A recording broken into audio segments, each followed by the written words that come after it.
بسم الله الرحمن الرحيم نحمده ونصلي على رسوله الكريم أما بعد أعوذ بالله من الشيطان الرجيم بسم الله الرحمن الرحيم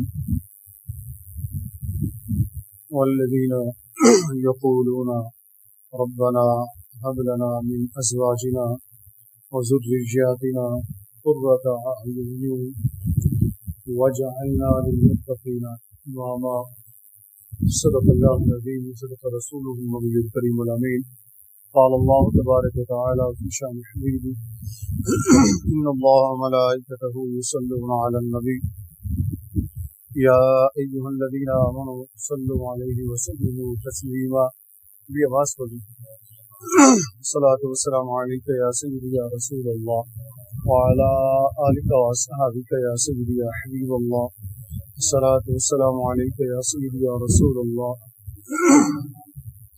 وعلى آلك وأصحابك يا سيدي يا رحمة للعالمين السلام علیکم ورحمۃ اللہ وبرکاتہ۔ اللہ رب العزت کے فضل و کرم سے آپ لوگ ہم سب جمعۃ المبارک کی مبارک ساعتوں میں اپنی رب کی بارگاہ میں حاضر ہیں۔ دعا ہے کہ اللہ جل مجدہ ہم سب کی حاضری کو اپنی بارگاہ میں منظور و مقبول فرمائے۔ جانی گرامی قدر، اس سے قبل ہم والدین کی عظمت، والدین کا مقام، مرتبہ اور ان کے حقوق کے متعلق گفتگو کر چکے ہیں۔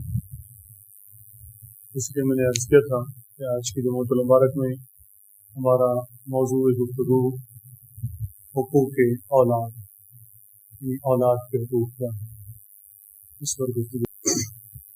آج کی تلاوت کردہ آیات مبارکہ، جس میں اللہ رب العزت نے صاحب ایمان، اہل ایمان ان کا تذکرہ فرمایا۔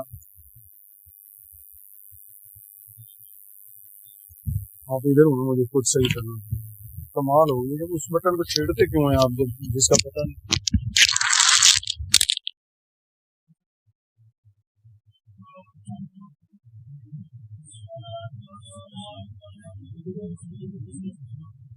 یا رسول اللہ وعلی آلک واصحابک یا سیدی یا حبیب اللہ۔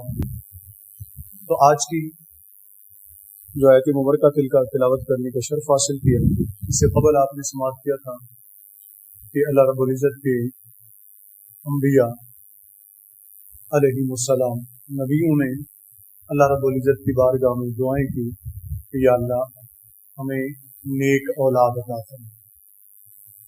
نیک اولاد کی تمنا کرنا، اللہ رب العزت سے دعا کرنا، یہ انبیاء کرام علیہم السلام کی سنت مبارکہ ہے، اور اللہ رب العزت سے ہمیشہ دعا کرتے رہنا چاہیے کہ یا اللہ ایک تو ہمیں اولاد نیک عطا فرما، اور جب اللہ اولاد عطا فرما دیں پھر اس کے بعد اس اولاد کے لیے بھی دعا کرنی چاہیے، خاص کر والدین کو، کہ اللہ ہماری اولاد کو نیک رکھنا، ہماری اولاد کو صالح بنا، نمازی بنا، ہماری اولاد کو اچھے کام کرنے والا بنا۔ تو یہ والدین کے لیے ضروری ہے کہ وہ اولاد کے لیے خاص کر یہ دعا ضرور کریں، اور یہ اولاد کا حق بھی ہے والدین کے اوپر کہ ماں باپ اپنی اولاد کے لیے دعا کریں، جس طرح اولاد کے اوپر حق ہے کہ وہ اپنے والدین کے لیے دعا کریں، زندہ ہیں تب بھی دعا کریں، اور اگر ان کا وصال ہو جائے تو تب بھی ان کے لیے دعا کرتے رہیں۔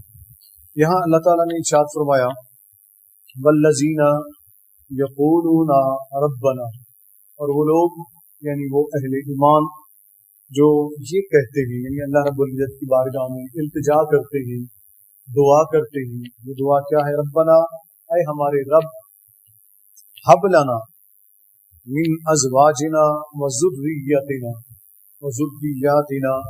یا اللہ ہماری بیویوں میں سے اور ہماری اولاد میں سے قرۃ اعین، ہمارے لیے آنکھوں کی ٹھنڈک عطا فرما۔ یہ وہ دعا ہے جو اللہ تعالیٰ نے ارشاد فرمایا ہے کہ یہ اہل ایمان